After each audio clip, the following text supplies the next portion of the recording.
உனக்கு அது சரண். நீ சரணாகதி அடைந்தால்தானே உனக்கு இன்பம். ஆகவே உன்னை சரணடைகின்றோம் என்று இங்கே காணுவதற்கு அந்நியல் அல்லாத கல்வியை காணும் கல்வி கூடுதற்கு எண்ணிய என்ன வந்தோம். நாம் செய்த புண்ணியமே இந்த புண்ணியம் செய்திருக்க வேண்டும். இந்த புண்ணியம் செய்தால்தான் என் பெருமாட்டியை நாங்கள் இந்த வாழ்வில் அவருடைய தந்தையை நாங்கள் காண முடியும். அப்பேற்பட்ட புண்ணியம் செய்தவர்களாக நாங்கள் இருக்கின்றோம்.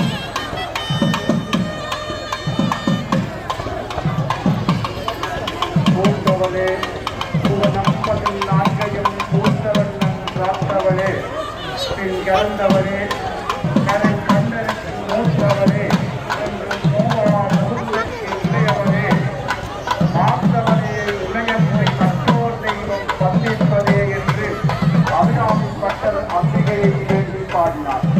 இப்பொழுது உப்பந்தாள் நகருடைந்து அடியவர்களுக்கெல்லாம் கேட்கின்ற வரங்களை அள்ளிக் கொடுக்கின்ற நாயகியாக ஸ்ரீ நவதுர்க்க என்ற நாமத்தோடு